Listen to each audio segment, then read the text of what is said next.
I would like to call to order the August 28th meeting of the Santa Margarita Groundwater Agency. Can I get a roll call, please? Director Cassidy, Present. Director Engfer. See him there? Here. Director Hutchison, Here. Director Largay. Here. Director Lang, Here. Director Leishman, Here. Director Perry, Here, and we have alternate Director Spencer Hill, who is here. Here. We have a couple of several notice absence from Directors Koenig, Pollig, and Martinez. And we have in the room as non-participating or non-voting alternates, Director Eckwall and Director Cheap. And that covers it, and let me double check, we'll see if we have any additional alternate directors online. I'm not seeing. okay, and do we have any wide audience of viewers? Not at the moment. Okay. Additions or deletions to the agenda? Anything, nothing, hearing nothing. Oral communications on matters not on the agenda. We do have some audience here. Is it appropriate to welcome former Director Rolick?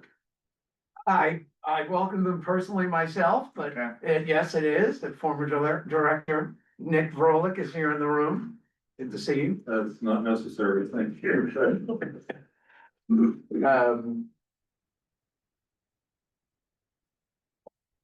And we also, speaking of people in the room, Jason Lillian is now the new general manager of the San Lorenzo Valley Water District.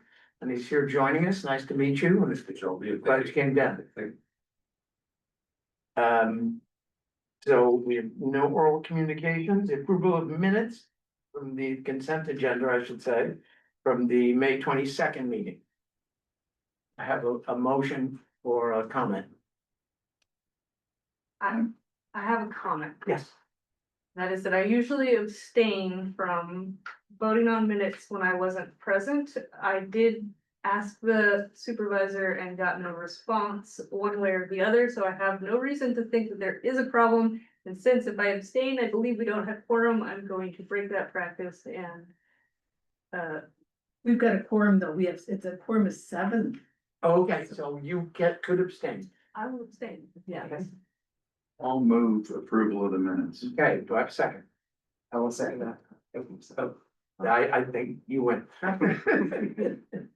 Okay, and seconded.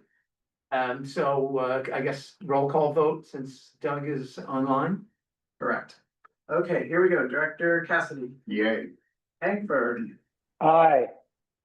Hutchison, Aye. Largay, Yes. Lang, Aye. Leishman, Aye. Perry, Aye. Spencer Hill. I abstain. Correct, thank you for the reminder. Okay. Okay. Presentation, groundwater sustainability program update. This first presentation is Rob. Give me just a minute. I'm gonna share my screen for the folks online and pull up the presentation here.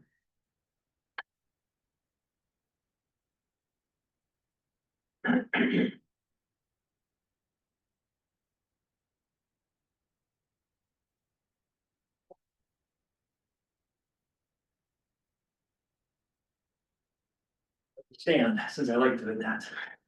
I have 2 items tonight. I'm gonna actually take them in reverse order from what they're in the packet. Okay. The first one's gonna be on the small GSA coalition. The second will be on what we know about water use, and I think that's more relevant as we enter into the periodic evaluation, so I wanna mix this up a little bit.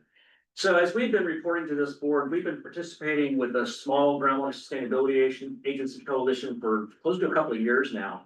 And that coalition is transitioning. It was traditionally supported by Sonoma Water, so it was actually a person actively on staff at the time. So Sonoma was providing that staffing to coordinate this group. That person retired, and Sonoma maintained them as a retired annuitant for a period of time, and now that is now ending as well. And so as a coalition, we've decided we'd like to continue those activities. We'd like to have somebody that would continue to facilitate the group, make sure we can all get agendas out, committees, et cetera, and also have legislative advocacy. So we're moving towards an agreement amongst those agencies. We disclosed to this board and adopted as part of our budget that we would be needing to fund half of a year of activities. So Sonoma Water continues through December 31st. We need to pick up on January 1st for the remainder of the fiscal year. We had about $2,750, I believe, in this year's budget to support those activities. So the group has been working on, so how do we do this? We're looking at a memorandum of understanding. Rather than each of us, one of the options, and we still will explore, and we'll of course work with our legal counsel to make sure everything's good. One option was simply to have each agency individually contract. We didn't feel that was an appropriate way to do this, so we're gonna come together as a group through the MOU, and then we'll make our contribution to the group, after that's completed. So if we can advance that too. So where we stand right now is we have these concepts, and I'm sort of daylighting these to you now. We would expect to bring an MOU to you at the next board meeting in October, so we can have it in place for January 1st, excuse me. Generally speaking, we're counting agencies of less than 10,000 acre feet, but we do have some more rural basins, some up in the far north part of the state that are a little bit over that, or that are still kind of interested in coordinating with us. So we want to expand the tent a little bit. So we're going to consider some of these up to 20,000 acre feet on a case by case basis. We currently have 12 basins that are highly excited about this, so we anticipate maximum participation. It will be subject to annual approval of a budget, so that would happen in the spring. We'll be on a fiscal year basis. Once an agency makes that commitment for the next year, then you've committed your funds, right? So we can begin the next year's activities. You decide you want to drop out with a 60-day notice. Your contribution would remain for the remainder of that year, but your obligation would be done. So we're trying to keep it nimble, but also committed, because if we start an activity in a fiscal year, we want to be able to maintain that. We are looking at supermajority, so 75% of agencies approving things of a fiscal nature. And again, I mentioned the 60-day withdrawal. So that's where we're at with that. We'll be coming back to you in October, and again, we'll be sharing some of the draft information with legal counsel. That'll be fun, with 12 different GSAs and all of the legal counsels reviewing that. So hopefully it resembles anything like the draft that originally gets submitted. So moving on then, tonight I wanted to spend some time because I had a really good question from Chair Perry back in early June about the use of one of the water systems. He'd gone to visit Mission Springs Conference Center. Yeah. And said, what do we know about them? And it sure seems like they use a lot of water. So we started doing some work there, and it really kind of dawned on me that, you know, we have institutionalized, we prepare these annual reports, and we put these numbers in there every year. This is from our water year annual report. There are notes at the bottom of the table, but they're not always fully understood. So I've been digging deeper in there to understand this, and particularly relevant is with the non-de minimis. So those users that are over 2 acre feet or more, we have talked about the possibility of a meter program. And we have not executed that yet, right? So we want to talk about that as we begin our periodic evaluation, the types of things that we said in our first groundwater sustainability plan.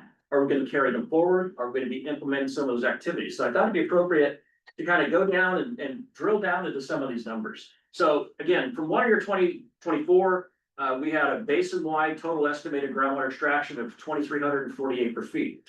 How does that break down? So if you look at the meter reported use, we obviously have the 3 large agencies, high degree of accuracy, all of the wells are metered. We get that data reported to us on a very active basis. Right at the end of a water year, at the conclusion of September 30th, we get that data. So we have a good level of knowledge, and it's very current as we're preparing our water year annual reports. We also have metered small water systems, and those are required by the county, and some of them are required by the state. So they do report their data. There is a little bit of a time lag though. It's about 3 months. So when we're showing this data for the 2024 annual report, it's not precisely the water year. These numbers don't change a lot. These demands don't. So it's not that we're missing a lot of, again, sort of accuracy in our estimate of groundwater pumping. And you can see there are essentially 10 small water systems. Those are defined as fewer than 199 connections.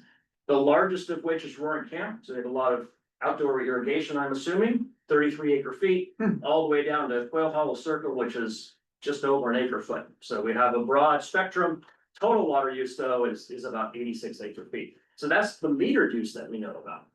What about the stuff that we estimate? So with private domestic wells, the way we do it is fairly straightforward. We take those small water systems, we know they're not serving a lot of commercial, so they're primarily serving domestic uses. So we take their total water demand, their number of users, and come up with a unit per connection. We then apply that for private domestic wells, we estimate 777. We apply the factor of 0.3 acre feet, because that's what the small water systems are using per connection, and that's how we generate the number. I don't expect that we're gonna get a lot of refinement to that number, although as we go through the periodic evaluation, we'll be updating the information that we know about domestic wells. So the number of 777 could change.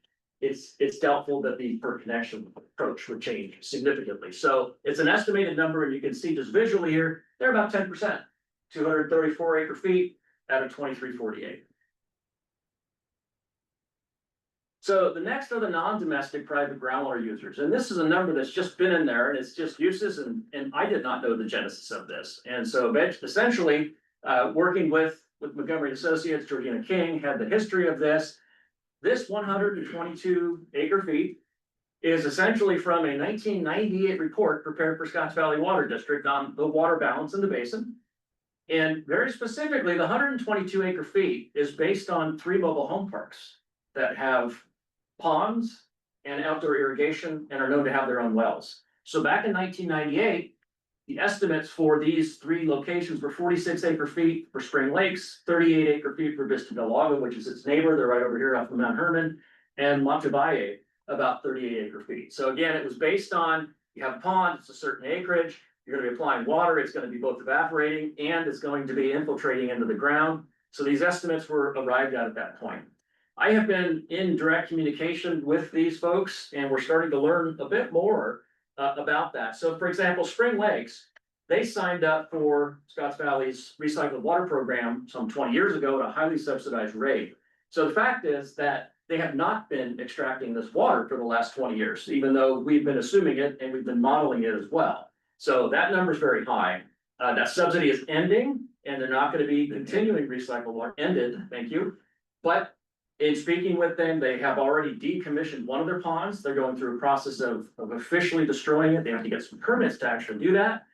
The second pond only takes precipitation, and they let it dry up after that. They literally do not use the wells they have on site for these ponds one bit. The rest of that is just outdoor irrigation, some grass, which they've been replacing with bark, and drip systems. So they are doing everything they can. My ballpark is they might be using at best about 4 acre feet these days, and that's sort of the projection at this time. Also spoke to Montevalle, and Montevalle used to have a meter on their well. They don't currently have one, but they were considering doing recycled water back when that program was active, so they actually did monitor how much they were using. And they estimated ultimately it came down to about 13 acre feet per year, so significantly less. And finally, Vista del Lago, assuming 38 acre feet, they really don't know how much they're using. They do recirculate, so they assume they're not using that much, but I did look at their well. And their well only extracts 32 gallons per minute. You would have to be doing a lot of pumping, over 16 hours a day, 365, to generate 38 acre feet of water. So I think those estimates are high. So this number, you can expect to see some changes as we reevaluate both in the annual report and in the periodic evaluation. And again, I really highlight this one because these are these non-de minimis users. And at some point, we don't want to seek any direction from the board tonight. This is simply a presentation. We can take discussion and questions. In the future, we will be coming back to you and asking you what you want to do about metering for some of these uses. One question, Rob. Where do we get the data on, like, Mission Springs was 6 acre feet?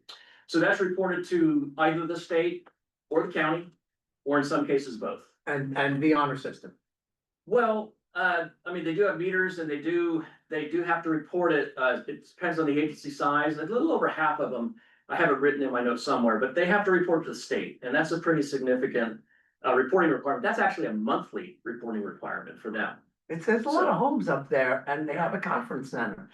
Maybe a lot of the homes could be domestic, serving their own domestic well. It I could simply be don't that the think well so. is for the Okay, we can continue to look into Yeah, that. just, I I don't mean, know, yeah, it just yeah. seems hard to believe. I can tell you, a fun story is, you know, some of the agencies that do this, and I've been confused with it by myself. Some of these meters, you think you're reading 100 gallons Right. or cubic feet. So they literally are just reporting this number and it goes into the state system as a gallon, but it might have been CCF, you know, so we can kind of confirm, and I literally have another agency I've been working with. Their 2023 versus their 2024 was an order of magnitude different, so clearly somebody wasn't reporting correctly, so we can check in on it. Some are homes too, so, Some are, yeah, not. yeah. I have some friends that lived up there and I was up there a lot and, just, you know, it's a miniature Mount Hermon. They have the same, you know, summer camps and, you know, all kinds of activities going on and they have, yes, a lot of them are vacation homes. And finally, is Quail Hollow Quarry, and again, it's the only active quarry that's still there. I did closely coordinate with their environmental coordinator on this. They don't have a meter, but they do have an approximate flow rate, and they do have a requirement. It's for dust control, so they have pretty consistent use throughout the course of the year. So their estimate originally was 25 acre feet. We've updated that to 32 acre feet. So go ahead, forward two. So if we summarize. Oh, one more actually, we talk about ag too. We estimated in the GSP that there really wasn't a lot of agricultural pumping. We did pull in the latest statewide data, so the state uses satellite imagery throughout the state. And they happen to perform this for our area as well. And ultimately, these are the cropped, quote unquote, cropped acreage. That show up, and in this map, you see these tiny little blobs, those are the only things that show up as actually potentially something that's being irrigated. For agricultural purposes, and more than half of the acreage is either idle or it's unclassified. Meaning that at one point, it looks like something, the soil's been disturbed, but they don't even know what a crop would be. So essentially, there's estimated 7 acres of pasture. Some of that pasture is actually at Quail Hollow Park, so it's just the county park. We have about 5 acres of truck nursery, that's this little nursery up on Bean Creek Road, and about 16 acres of vineyard, and they are just spread out throughout the basin. So any one of these is only about an acre or two. So it's still pretty accurate that there's very little agricultural extractions going on. But again, it's information, so we can refine our estimates of water use. So if we look at the use that we have and sort of summarizing between the metered public systems, those that are greater than 199 connections, and the metered small water systems, we have about 86% of our data is metered. We have the 10% for domestic, and we've all agreed we're not going to be metering that, so that number is going to stay where it's at, roughly. And then we have about 4% of these other private uses. So ultimately, at the end of the day, we want to try to figure out, is 86% enough? If not, what do we need to do about this? And what's the relevance of that data? So we'll seek direction going forward. But for now, take any kind of questions or comments before we move on.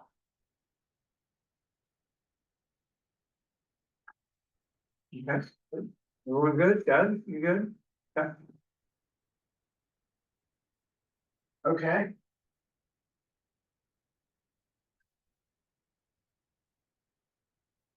I'm gonna share my screen again. That was 3.1. We're gonna move on to 3.2. We have Pete Dennehy from Montgomery and Associates, who is the project manager on this.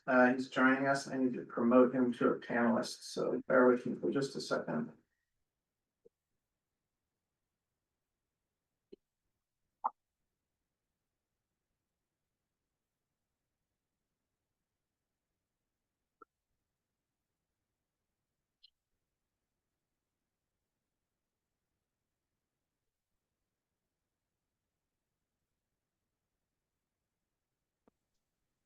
Okay, great. Pete, we can see you. Can you hear us okay? Yep, loud and clear. Okay, great. And I'm going to share my slides.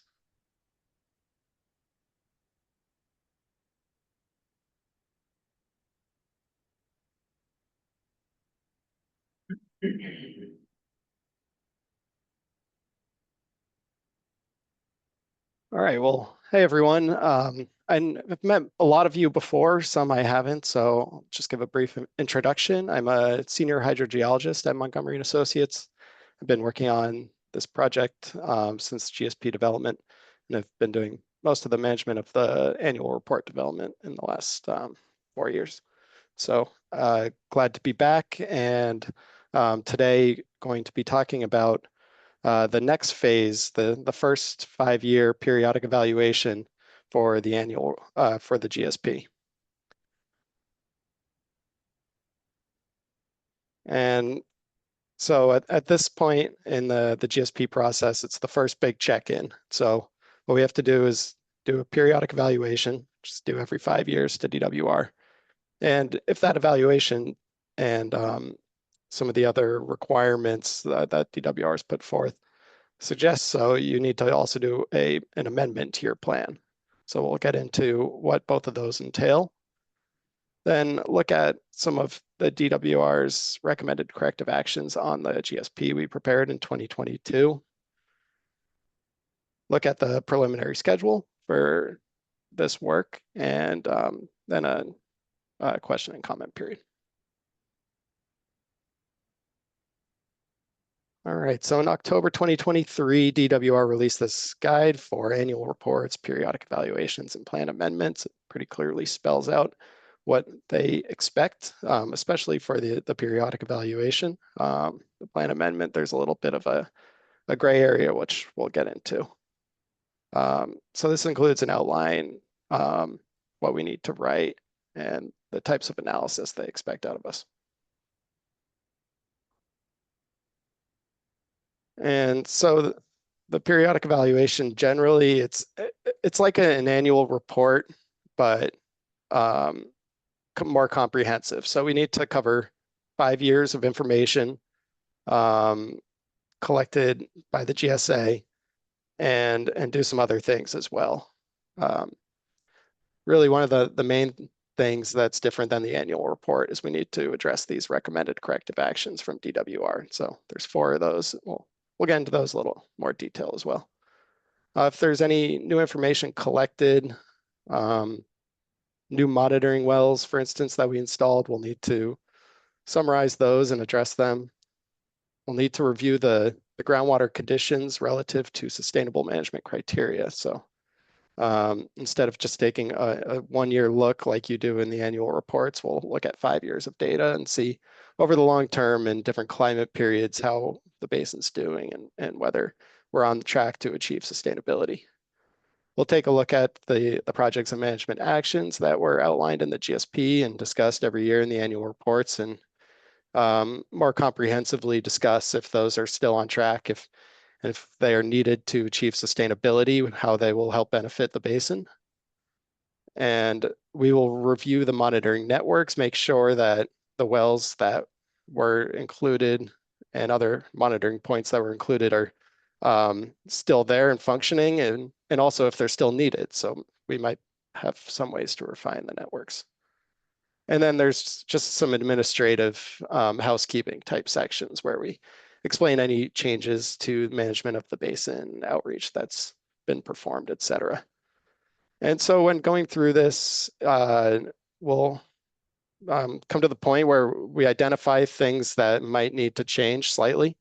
And this is where the gray area kind of comes in. So you're allowed to identify some stuff in the periodic evaluation that like a number needs to be updated for the sustainable management criteria at a new well, for instance, where you can identify it and address that in your evaluation. However, there's some stuff that needs to be addressed by a GSP amendment.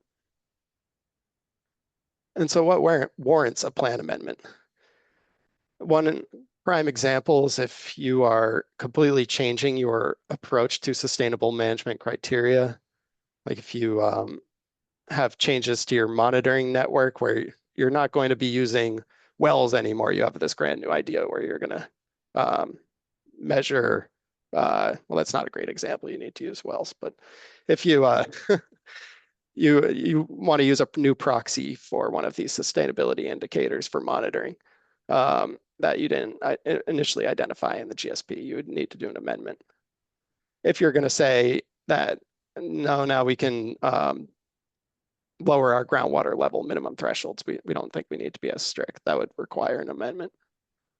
If there's projects and management actions that aren't on your list and they're substantially different, and really your whole approach changes to how you're going to achieve your sustainability goal with these projects and management actions, you would probably need to amend your plan for that.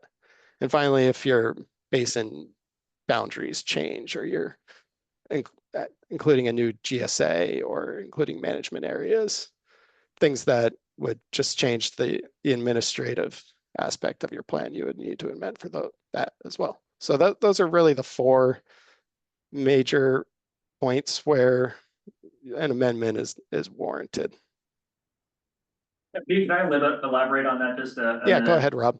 Just to give you some more concrete examples. So with sustainable management criteria, we're going to be adding new criteria for the new constructed wells, right? That is really, we're going to use the same approach that we did previously. That wouldn't constitute a significant change. We have talked about, should we have minimum thresholds for iron and manganese, right? A constituent with a secondary standard is not even health related. If we said, well, we don't really want to do that, then that would constitute a significant change of that nature. With respect to the monitoring network, again, wells come and go. Adding a well, losing a well here and there. We've talked about the stream monitoring network and how it is a significant single item of great expense. What you would do is through the periodic evaluation, you would say, is there a relationship between the groundwater levels that I've been monitoring and the stream network? And so in the periodic evaluation, you would build a case for why we would want to eliminate those. And then in the amendment, you would literally eliminate them. So, or one or more or such. So just to give some examples of that, projects and management actions, I think we should be specific here. Again, we have these three groups of projects, right? Group one, that's ongoing, group two, and then group two has, you know, a whole list there. And then group three, these are things that you might do way down the road. We have a lot of projects relative to a lot of groundwater sustainability plans that I've seen. Some of those, especially if they're in the lowest category, they could be taken off on an annual basis, wouldn't require a GSP amendment. In our case, the project essentially that we evaluated for the entire plan is the expanded 540 acre feet between phase one and phase two of San Lorenzo Valley Water District Conjunctive Use Program. If that was to change significantly, then that would certainly constitute a need to amend the plan. So those are some of the big areas that we'll be considering. We'll be coming back to the board with information. We'll be breaking these things up into bite-sized chunks and making some decisions around these things. Well said, Rob. Thank you. Okay, so what exactly is this amendment if needed? So it's a revised GSP. We'll open up the original GSP and we'll revise it and track changes. And you submit both a clean and a track change version, the same way we did with the initial GSP. It requires a little bit more of the outreach and engagement than a periodic evaluation would. A periodic evaluation doesn't even need technically board approval. It can just be submitted like an annual report. A lot of boards do approve it. But the amendment needs to be part of the public noticed board agendas. It needs to be adopted by your board. You need a 90-day notice by the cities or the agencies that are affected by that plan. And so pointing to where on the Sigma portal we did this for the GSP. And so we'll need to, if we amend this plan, we'll need to follow some of these specific things. It's not huge hurdles to clear, but it's clear that we need to follow the process. And finally, the periodic evaluation. So it needs to describe what the amendment will entail in the rationale, and then we'll follow through with that on the plan amendment. Okay, so to get into some of the specific recommended corrective actions that DWR provided, there's 4 of them. They're all slightly different. So the first one was related to the Monterey Formation and how we're going to show that the sustainable management criteria we've set for the basin is sufficient to avoid impacts to beneficial uses and users of groundwater in the Monterey Formation. It's a little bit of a tricky one, and have some of the initial thoughts on the next slide here. So I'm just going to jump to that. The Monterey Formation isn't one of the principal aquifers in the basin. It's a shale. There's lenses in it that are used, and there's certainly a lot of domestic wells that use it. As shown on this map here from our model, all the purple points are domestic wells that were thought to be screened in the Monterey Formation. It's basically when there's no Santa Margarita or shallow Lompico or Butano aquifers to screen. There's wells that capture some of the thinner lenses in this not very productive aquifer. And so there's one well that we have in our monitoring network. It's the inactive Scotts Valley supply well number 9, shown on the southern flank of the basin. And so we have a long period of groundwater level history at this well. However, it's really not near any of the domestic wells that we would be concerned about as these other beneficial users of groundwater in this aquifer or formation, as we've called it. So what we've done is we have installed some new monitoring wells in 2 of the more critical areas where we know there's these domestic wells that use water from the Monterey. There's a 3rd well that the county has started monitoring in the Weston Road area where we weren't able to access to get a monitoring well installed. So the county has picked up a well in their monitoring program in that area. So that'll greatly help. And what we're doing is we're looking at how the model behaves for groundwater levels. And so this map shows behind the wells, there's this color flood, and the red areas, it's where our groundwater model, which is, I mean, it's not really that well calibrated probably for this formation because we don't have any data to support it to the calibration, but it's what we've got. It's our best estimate. And the color flood shows how much groundwater levels have fluctuated between the highest point, and which was recently in a wet year in 2023, and the lower point in 2014 when there was more water use and it was a little bit drier. And so the groundwater levels have at the most fluctuated about 20 feet in this formation. So we know we could expect potentially going into the future, maybe a similar decrease if there's a long drought period. So that's sort of our bracket of how much groundwater levels fluctuation we expect. We know some of the information about these well depths based on the well completion reports that are available. The county's doing a little more work to improve this well completion report database. And so we're interacting with them and hoping to use that information when they compile it.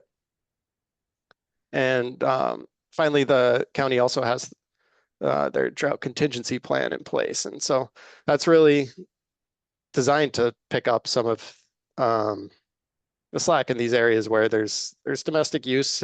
It's not really a principal aquifer. It's really hard to manage something you're not able to monitor. And so the county has this backstop where there are measures in place for drought contingency and management of some of these areas of the basin. So is there anything you want to add to that, Rob, before I move on? No. Okay. And we can open it up to Q&A at the end. So recommended corrective action number 2 is really just a semantics one. The way we wrote our sustainable management criteria definitions for chronic lowering of groundwater levels. So we included this caveat where during a severe drought, you couldn't have unsustainable conditions. And DWR didn't like that. I think we've discussed this a little bit.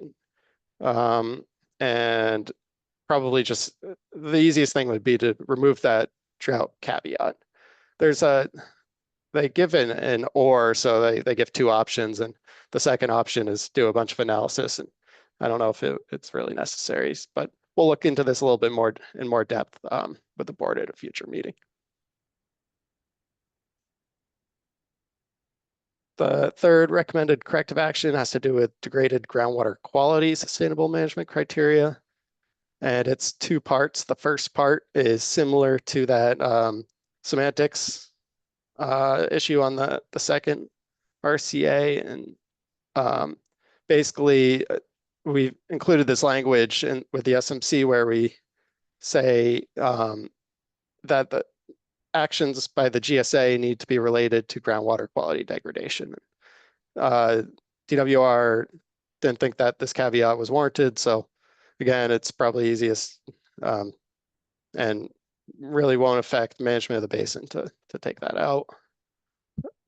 The second comment that they had were a little perplexed by. We did include all of the constituents of concern in the basin, so we need to get together with DWR and understand what they meant by this comment.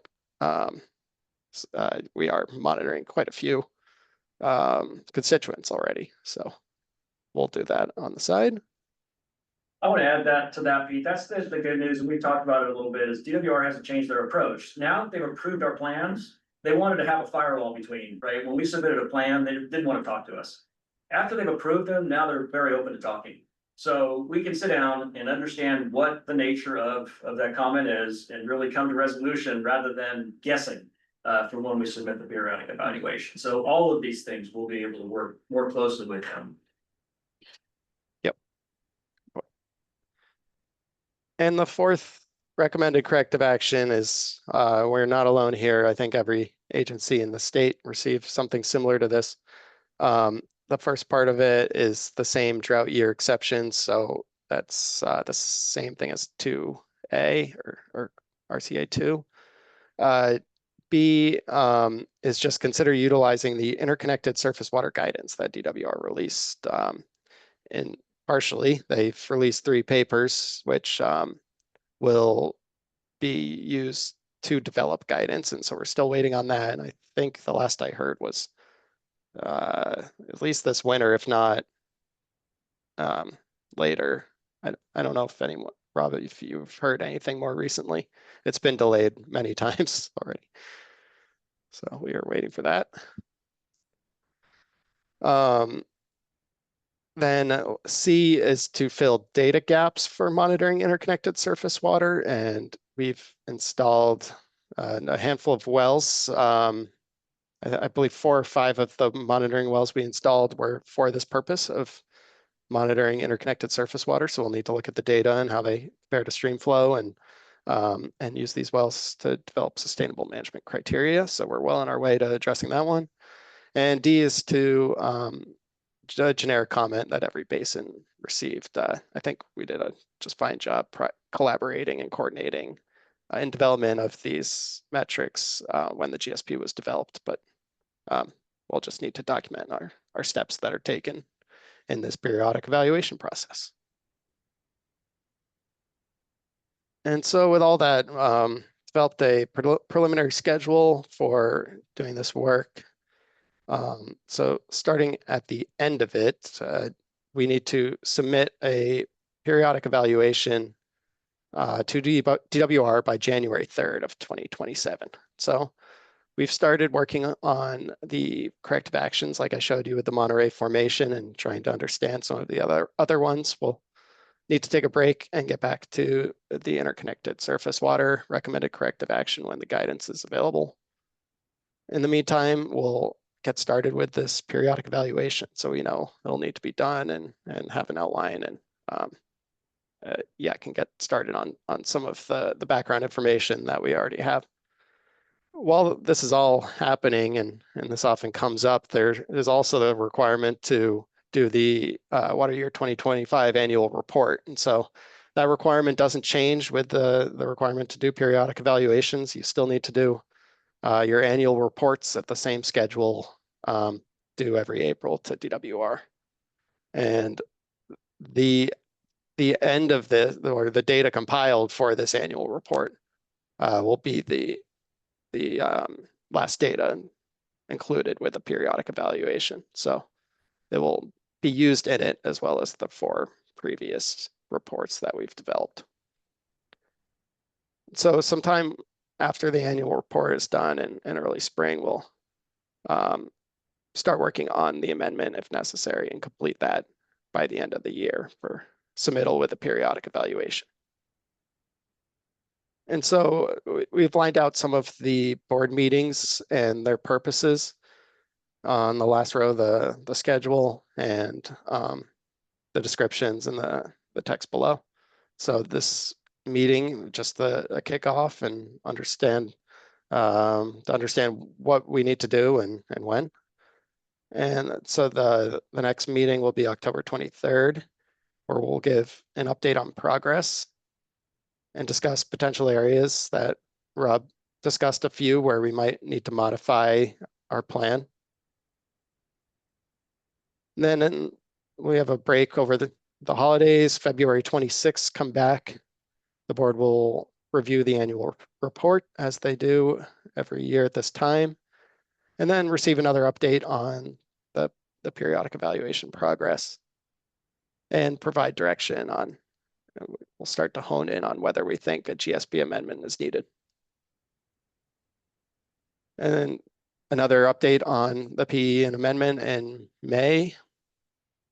July is when we start to run into some of the noticing requirements. So we need to give the 90-day notice that an amendment is being prepared, and we don't think that we need to actually have the amendment done at this time. For the GSP, we had more time to do things, so we were able to release it with the notice, but the precedent's been said by other basins that you can just say that we are working on an amendment and release it as a public draft sometime within that 90-day noticing period.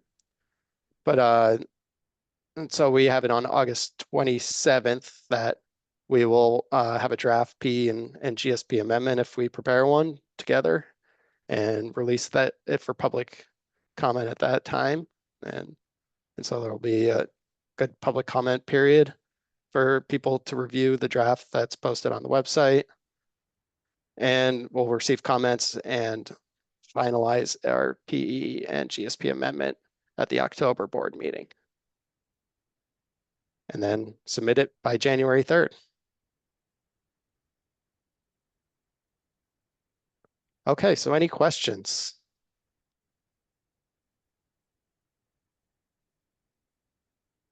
I just want to give the warning, we're relying heavily on these board meetings.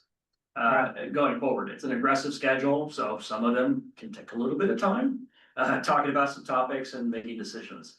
So it is aggressive. What is absolutely certain is the PE is due on January 3rd of 2027, periodic evaluation. A periodic evaluation must be submitted with or prior to a GSP amendment. So there's a little bit of slippage. The GSP amendment could come a little bit later there, so we would have some float. And of course, we have opportunities to do a special board meeting, for example, in December, if necessary. So we won't push it harder than it needs to, but for the time being, if we want to try to keep this on schedule, this is where we're going. So, and essentially, what we'll be looking for you is in February for that official decision on do we want to do a GSP amendment or not. That's really the time that we would need to prepare that draft and get it going. We will be working concurrently on some of that material with that assumption, but we don't want to be too presumptuous at this point. Okay. Yes, Steve. So, Brian. Today is August 28th, but it shows the kickoff the 25th, but the further down, July 24th, I think is a Friday. August 27th, I don't know what that is. That's a Thursday, October. Some of these are. Yeah, the only one that's not a board date, and thanks for catching today. I'd be in the wrong place. The July 24th is when we have to release the draft to meet the deadline. So that's the only one that's not a planned board meeting, and of course, January 3rd of 2027 wouldn't be either. And even you weren't at the kickoff on the 25th? We had beer and everything. Well, I was, but Doug Okay. wasn't there. Okay. So that seemed awkward, but And then Brian, you had a. Oh, sure, thank you. So the corrective actions that you outlined us taking, is it your expectation that those would precipitate an amendment? No, not necessarily. Actually, I think that, in fact, we did the same thing in the Mid-County, Santa Cruz Mid-County Basin, which is 2 years ahead of you. So we've already been through this process, and similar recommended corrective actions did not choose to do a GSP amendment. So we think we can address these recommended corrective actions without, and one of the things I didn't note was on the first one, with these domestic uses, we did face a similar issue there. So we were successful in discussing that with the state, coming up with a positive resolution that, you know, they're still reviewing the periodic evaluation. But they bought into the concept. So that's been some of the value of having our neighbors in the Mid-County Basin a couple years ahead of us. We're able to learn from that and then leverage it, so. Great, thank you. So the thing that would trigger the amendment is if we went ahead with changing the iron and manganese component of our criteria. I think it'd probably be a little bit more than that, but yeah, there's a few things that are swirling around. That I think would be potentially at least worth discussing, and one example, and it's not common. Is that this basin and the Mid-County both essentially use 1 point of compliance as to whether or not you're experiencing an undesirable result. So we say, if one well sees this, then there's a problem. That's not basin management. It's more common to say if 2 of 10 wells or 20% of our wells. So we might have some discussion, but this is whatever this board chooses to do. So it'd be more than simply iron and manganese, and the intent would be streamlining and making our lives a little bit easier down the road. So. Did your hand up there? No. Scratch my ear. Anybody? I had another Oh, question. Brian, go. So a couple of the corrective actions had to do with the, if I understood correctly, provisions in our plan that say something to the effect of, if there is a drought of some severity, we will not comply or not do what DWR wants us to do for some period of time. It's kind of a cushion or exemption for severe drought. And it seems like that's what they were objecting to in a couple instances.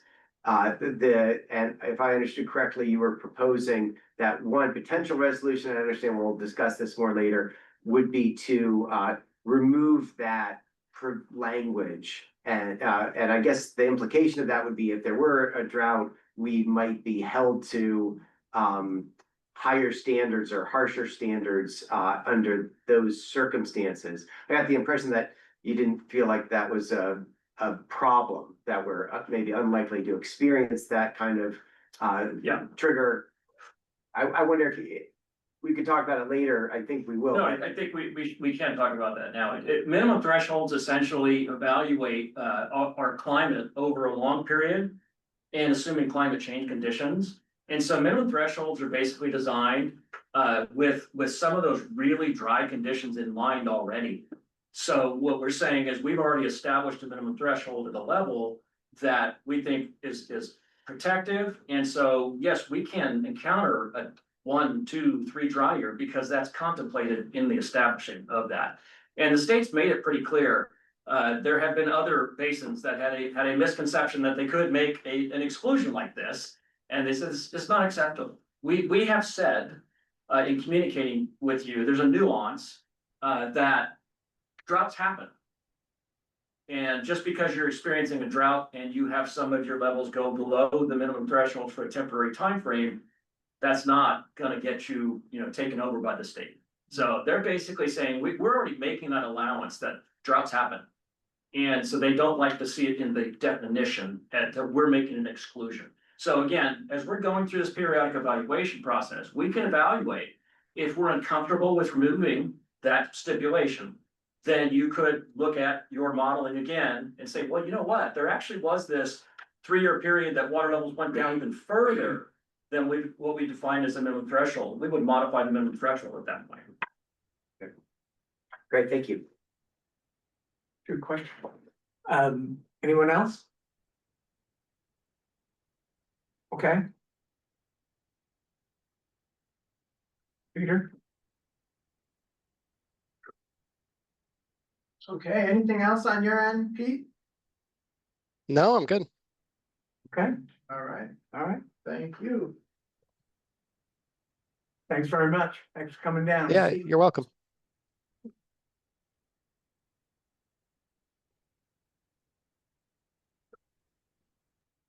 Check, give me just a second. I'm gonna shift Pete back to a attendee here.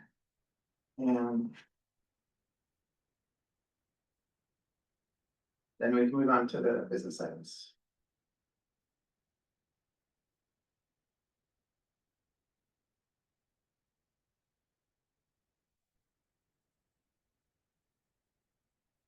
And I guess I should ask anyone in the room or anyone online have any thing to add to the questions about that presentation, those two presentations? Okay, I looked online when you first prompted and did not see any hands go up. So we have our DWR basin point contact is joining us tonight and couple other folks as well, but I did not see any hands go up online. okay.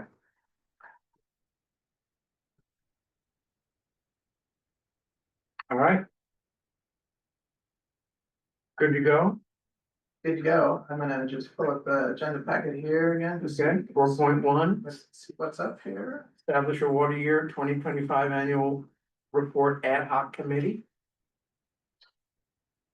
And Rob is gonna cover this one. So Rob. Okay, Yes, so recall that a couple of years ago, we established a committee to develop the content and organization of the annual report. Like, really fantastic input. I think we got a report that we're all satisfied with, that met the requirements of the law. As I've been reporting to you though, over the last year, we've been having discussions with DWR saying, you know, this is kind of expensive to do all of these things. Are there ways that we can find to streamline this?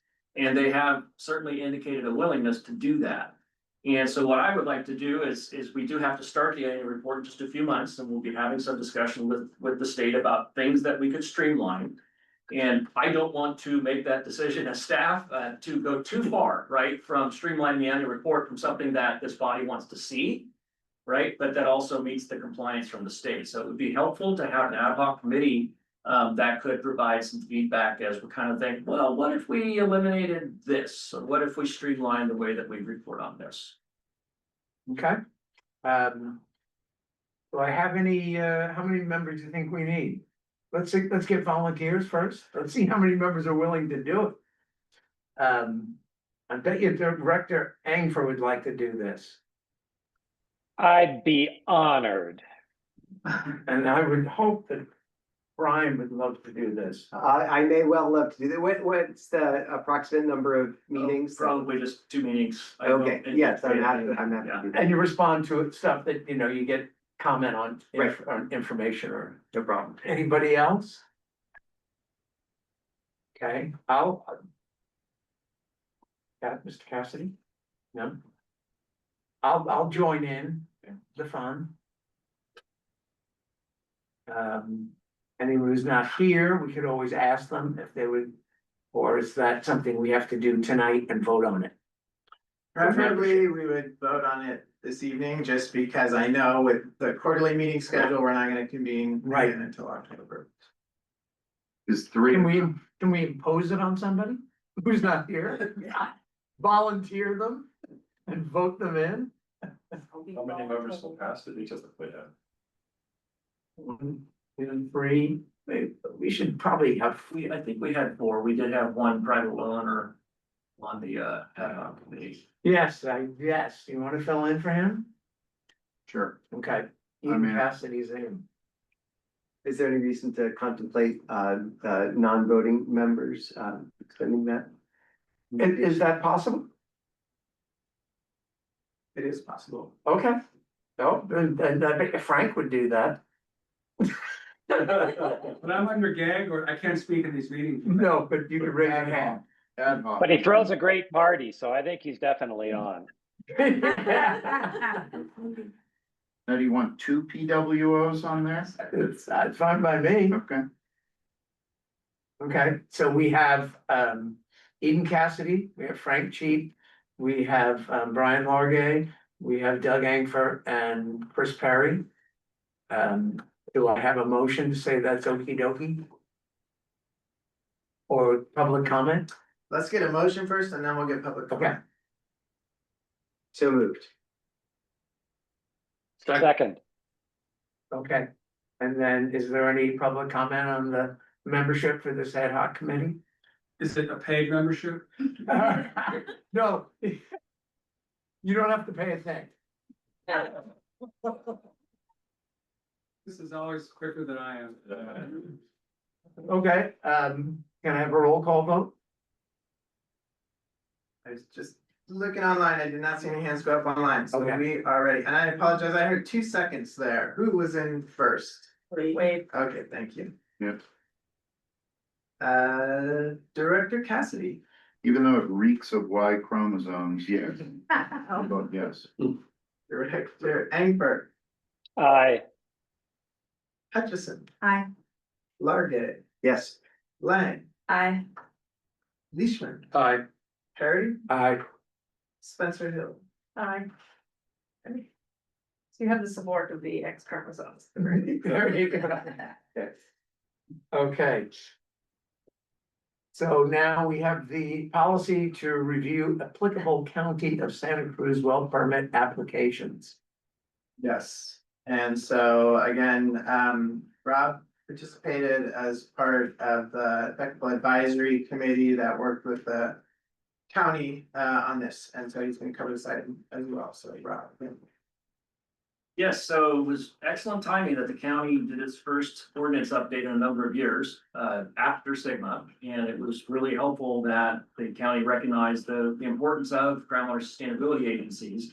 So they assigned a role within the new ordinance for, GSAs, allowing them 10 days to provide comment, request additional information, or identify any other requirements that must be met for the construction and use of proposed well. So we're not decisional, but we can provide significant input with the notion that GSAs are paying attention to what's happening in the basin. So the county anticipates that we will start to receive well permits as they come in. They'll be mostly domestic, pretty low level of review. But essentially, this policy recognizes the GSA's role in doing that, authorizes essentially the executive staff to appoint a reviewer so that the timely review, the 10 business days, can occur rather than waiting for a board meeting. So essentially that review would occur. The policy is basically pretty simple, that if it looks very straightforward, the reviewer is just gonna submit the form that the state has. If not, notify the executive staff about what the concerns are and get input from the executive staff prior to submitting that additional request for information or comments or concerns. So the county or the state would have concerns, the county would have concerns and communicate them to us. And then we would We would weigh in. communicate to them. We would be the ones with concerns. Correct, right. It's does the GSA have a concern? One of the biggest examples might be some development that's sort of trying to fly under the radar with a fairly sizable well. Right. That would be something that we would want certainly to consider here. We don't anticipate that domestic wells are gonna be of concern whatsoever. The state, or I'm sorry, the county, in terms of preparing this ordinance, really put in a lot of protocols in terms of required depths around streams, required setbacks. So they're being very protective. So county staff will already be reviewing this. They've identified areas where there are known water quality concerns. So they will be reviewing it with that lens, and we'll simply be applying with what our lens would be as well. So we, for example, are looking at some of the groundwater dependent ecosystems. And so if there's something that was very close to one of those, that was a relatively shallow completion, we might at least express that this could be of concern, right? So again, we wouldn't be decisional, but that would be the level of review. Okay, Any questions on that? Hey, So does this 10 days that we have to review it, does that add 10 days to the average process that exists No. right now? No, it's all within the known review period. So we have our 10 days. It's not, it doesn't accumulate. They're not waiting to hear back from us. This is all within their review period. Okay, And the county's review period is 20 days, right? I actually don't know that detail, Yeah, but it's, I yeah. read the ordinance, so yeah, so the county has 20 days, we have 10, we have 10, we're part of that 20. but there's already, oh, within the 20. within the Yes. 20. It's within the 20. Okay. And they'll submit this to us electronically. We'll get it very quickly. We have 10 business days to respond. Okay. I mean, I think if I'm a de minimis, you know, a private well owner, and my well fails, and I need to drill a new well, and I'm without water, I'm trucking it in. I wanna know if there's anything adding friction out there that's unnecessary. If it's a standard replacement. And that's something, I mean, de minimis users doing a standard replacement would, unless it was something unusual, not rise to the level of us going, lighting our hair on fire. But if we were all on vacation, it would still come through and get the maximum 10 days, right? Well, it's not coming to us at all. It's not getting past the executive staff. Right, no, I mean, Yeah. us, I mean, Us, the executive staff, but the board itself isn't really part of this process other than approving this policy that says that the Right. reviewer can pass it to the executive staff and the executive staff makes a decision Yes. on submitting the form of concerns. And what actual power do we have in this? Let's say we're concerned, but the county says, no, it's no problem, don't worry about it.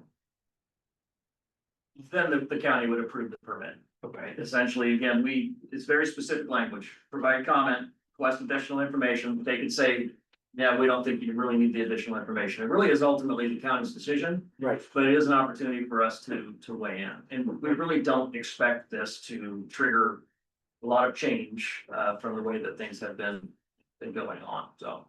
The ordinance itself is really what is causing change, right? Because like I said, they did identify areas of concern with water quality, areas around sensitive ecosystems, these depth requirements, additional water quality sampling requirements now.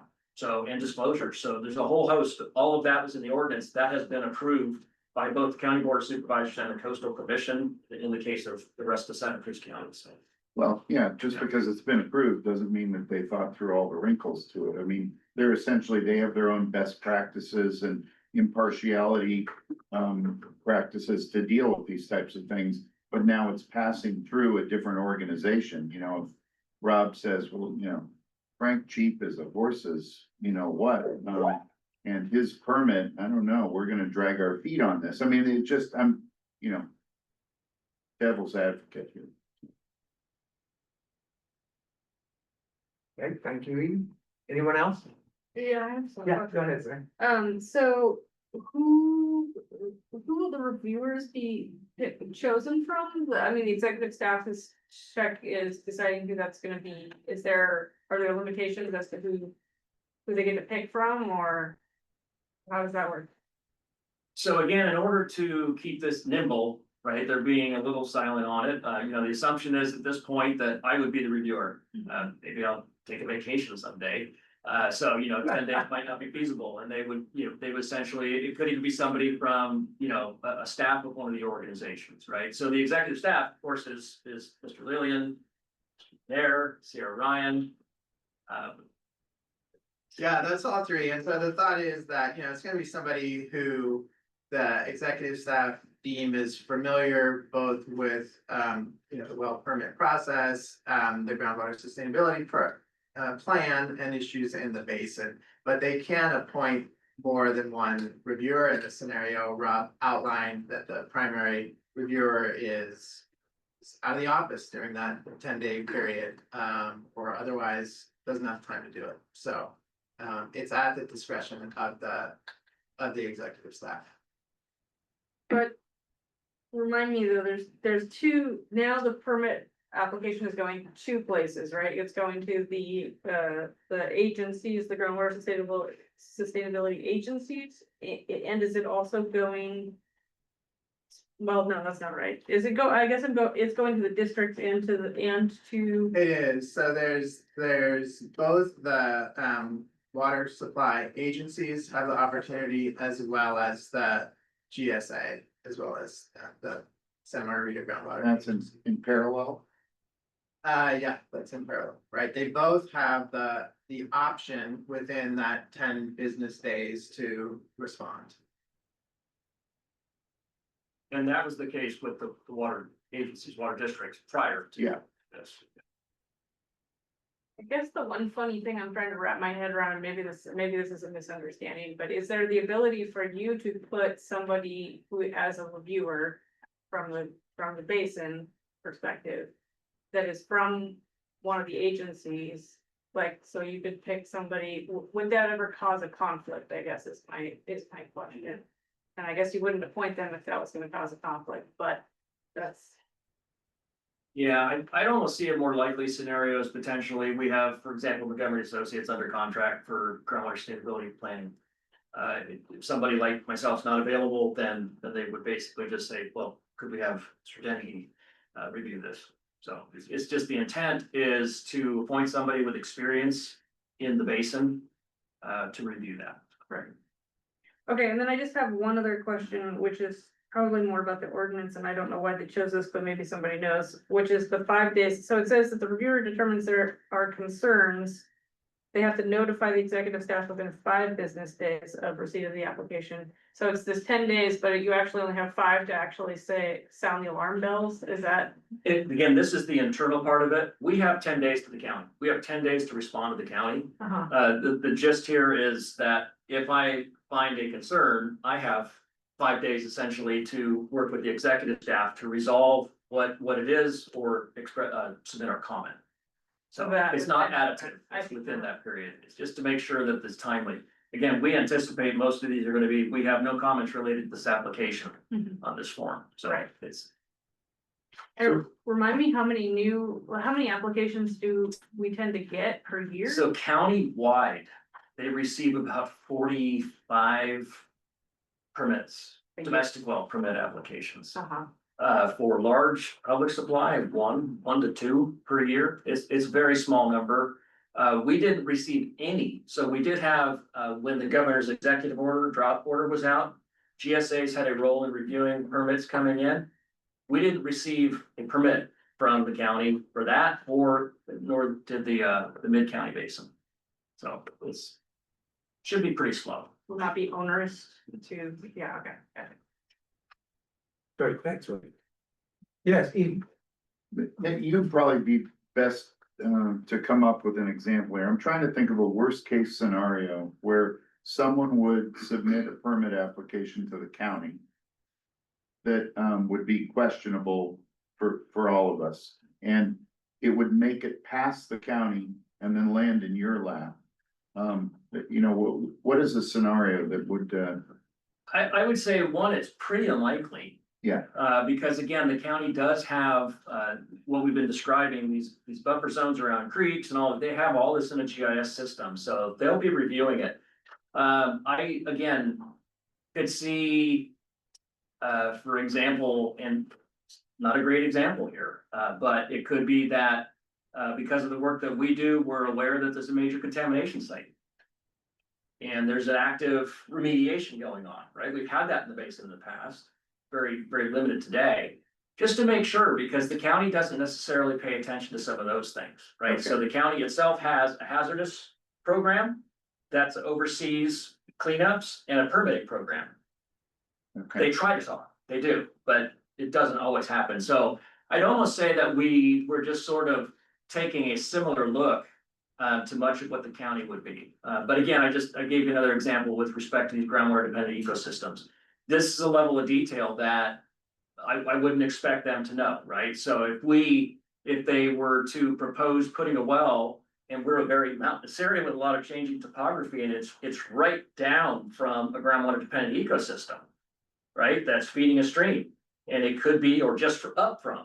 That's not the type of detail that the county staff would be looking at. And that's, again, it's not decisional. We would just express, are you aware, right, that it's within one of these areas that we are trying to manage here in the basin. So, yeah, there should not be a lot of examples to give you, because it should be a pretty rare circumstance where we're gonna be weighing in on that. Brian, Does the sustainability plan, I'm just sensitive to regulatory uncertainty and how, anxiety inducing that can be to someone who's trying to replace a well or, does our plan have policy statements about, in-kind replacements being okay or an anticipated, ongoing increase in small domestic wells or other increases in withdrawals where there's some provision for, or no drill zones near groundwater dependent ecosystem? Is there some way that someone could look up in our plan and anticipate by reading it whether we would have any objections to their proposal? I don't really think that there are a lot of portions of the plan that would address that. That would talk about that, we see that there's a limit, for example, to the number of wells that could be drilled. A lot of the county process, the well ordinance itself allows for replacements and things like that. It's the higher level of scrutiny is going to be for new uses and for new large uses, not the de minimis. So Is there a threshold at which we would need to rerun our models or otherwise? yeah, I see what you're saying, and I don't think now, no. But again, it's a living process, right? We'll always be updating our plan. We'll always be reevaluating.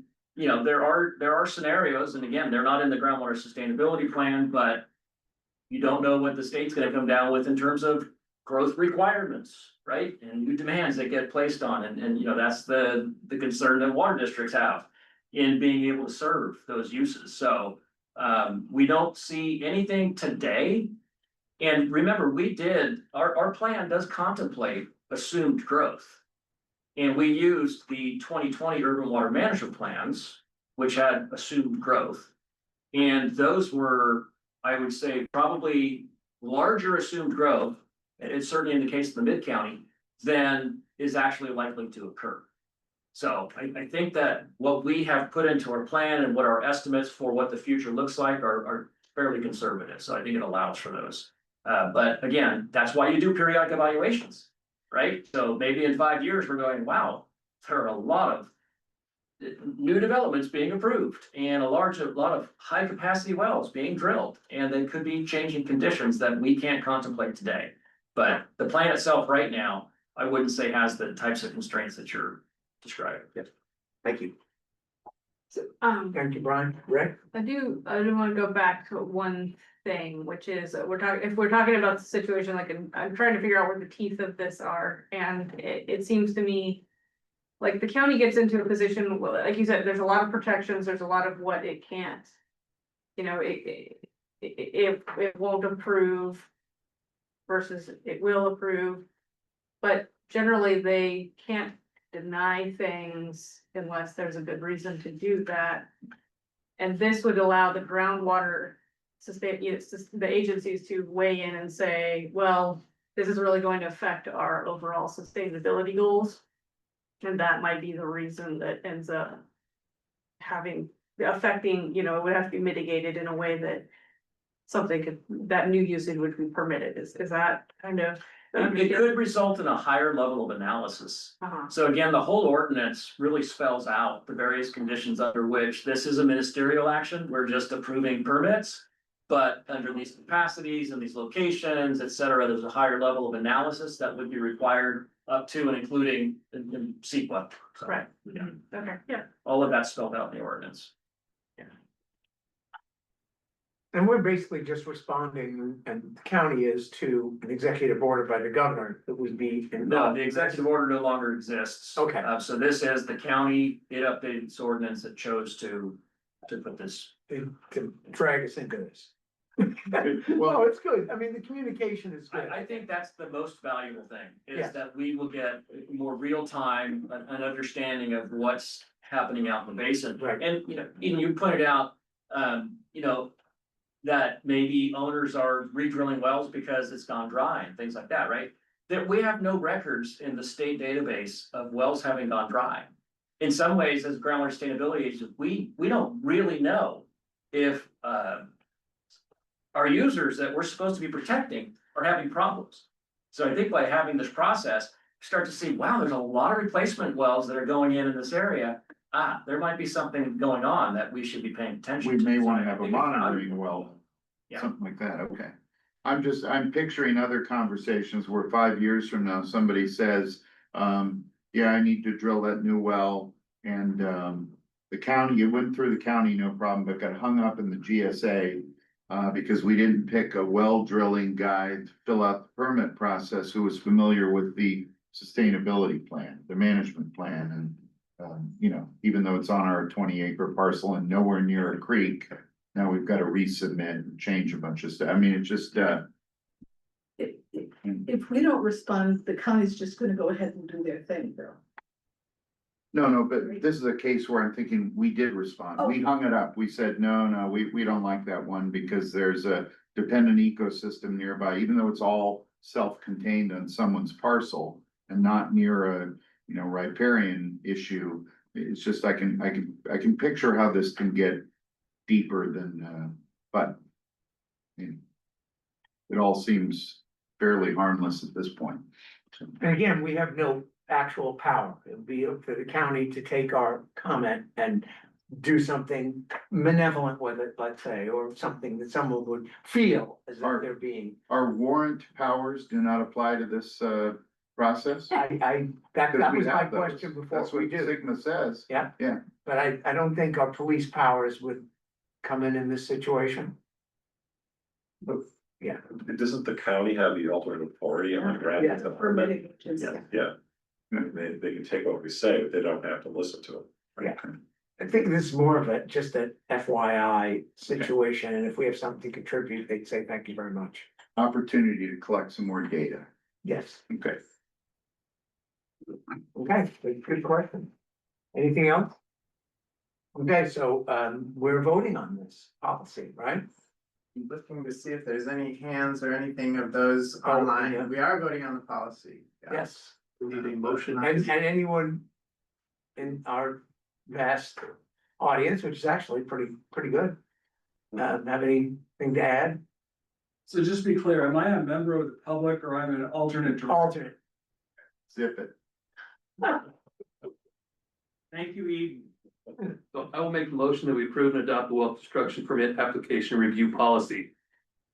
I'll second. Okay. Wade and Ray, and roll call vote. Director Cassidy, Aye.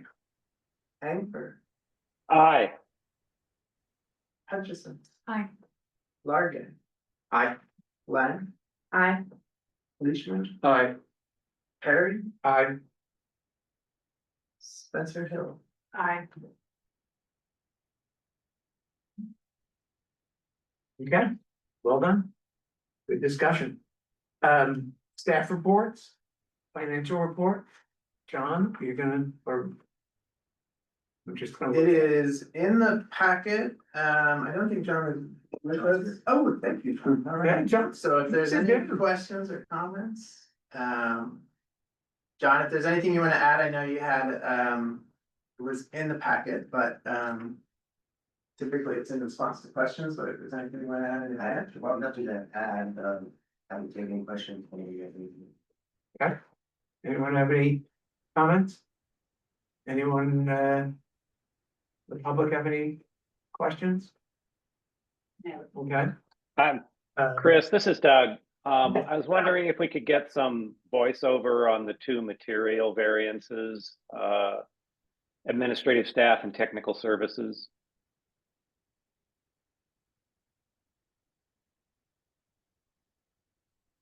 So let's If you, Page nine. okay. I mean, I'm happy being under budget, but I'd like to understand why. Because they're so darn efficient. Yeah, I mean, I can speak to the administrative staff services, because I believe that's in reference to the services that we are providing. We did come in under budget for last year. I'd have to look and see exactly